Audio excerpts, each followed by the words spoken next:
Geil, jetzt geht's los. Jetzt geht's los.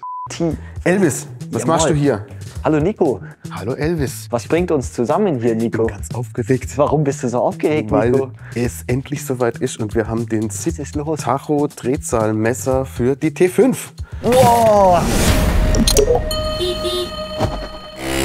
Wir präsentieren heute den SIP Drehzahlmesser für die T5. Das ist natürlich wie alle anderen Tachos von uns auch ein Digital-Tacho. Er hat 2 digitale Anzeigefelder und eben zusätzlich einen analogen Drehzahlmesser. Dieser Tacho verfügt, wie gesagt, über alle Funktionen, die auch unser anderer neuester Tacho, nämlich der Tacho Karacho hat. Von dem Power-Test über Anzeige EGT, Anzeige Lambda-Wert, Tagesdreh, sämtliche Funktionen, die ihr bereits kennt aus anderen Tachos. Und wichtig, dem Wartungsintervall. Man kann jetzt auch einen Wartungsintervall einstellen, also eine gewisse Distanz. Dann bekommt man ein Warnsignal, dass eben die Wartung fällig ist. Wir sind hier nicht bei irgendeiner Vespa und auch nicht bei irgendeinem Tacho für irgendeine Vespa. Genau. Es handelt sich immer noch um die T5 mit dem Zusatz Pole Position. Mit dem Codename Pole Position, weil hier handelt es sich einfach um ein Rennfahrzeug. Genau, das ist ein Hochleistungsmotorroller. Genau. Auf der linken Seite die Tankanzeige, auf der rechten Seite den schönen analogen Drehzahlmesser, in der Mitte die Geschwindigkeit und eben unten und oben ein kleines digitales Anzeigefeld, Tageskilometerzähler, Durchschnittsgeschwindigkeit, Trip A, Trip B. A bis B, Ganganzeige und so. Und es wurden aber auch die 4 analogen Felder vom originalen Tacho übernommen, nämlich einmal hier die Tankwarnung, also wenn der Tank leer ist, geht die Lampe an, dann noch das Licht für die Blinkanzeige, wenn der Blinker an ist und sowohl natürlich Licht wie auch Fernlicht. Analog wird es hier angezeigt. Also die Version mit Kilometer pro Stunde Anzeige hat hier eben die eine leuchtende Skala von 0 bis 130 für km/h und die Version für den internationalen Markt hat eben auch noch eine Skala von 0 bis 80, das wäre dann Meilen pro Stunde. Sag mal Elvis, 130 km/h, ist das nicht ein bisschen übertrieben?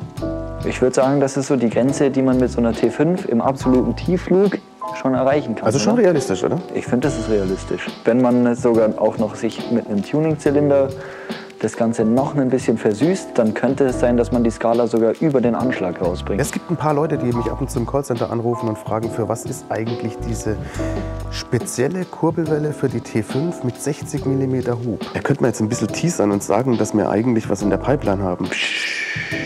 Darf man das schon? Ich glaube nicht. Nee, ich glaube, wir sagen es nicht. Bei der T5 konnten wir das auch umsetzen, dass wir keine Blackbox mehr brauchen. Dass wir hinten einfach nur die Stecker haben, die mit dem Fahrzeug verbunden werden müssen.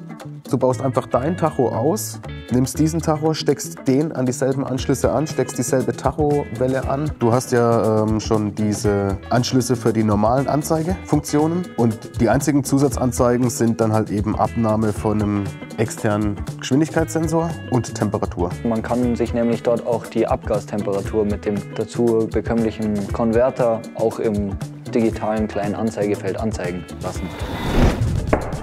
Von daher, Leute, weil wir schon so viele Kunden haben, die schon sehnsüchtig auf ihren Tacho warten, müssen wir jetzt leider das Video unterbrechen, weil wir die Lieferung so schnell wie möglich rausbringen müssen. Oder Nico? Ich glaube, ich mache mich am besten gleich auf den Weg. Ja, genau. Damit hier keine Sekunde mehr verschwendet wird. Ich wünsche euch schon mal viel Spaß beim Liebäugeln mit dem Tacho und hoffentlich auch bestellen. Ich hoffe, euch hat das Video gefallen. Danke Nico fürs Erklären. Und danke Elvis. Für deine Begeisterung ja. Für den Tacho. Ich finde den auch cool. Genau. Dann sehen wir uns im nächsten Video, hätte ich gesagt. Auf Wiedersehen. Eigentlich wollte ich noch ein Outro machen, wo Elvis und ich so eine Hebefigur machen, weil ich mich wahnsinnig darüber freue. Aber ihr könnt mich jetzt echt mal gern haben. Ich werde jetzt zusehen, dass ich mir auch noch so ein Tacho ergatter. Ganz vergessen. Wenn es euch gefallen hat, lasst ein Like da, abonniert den Kanal. Macht's gut.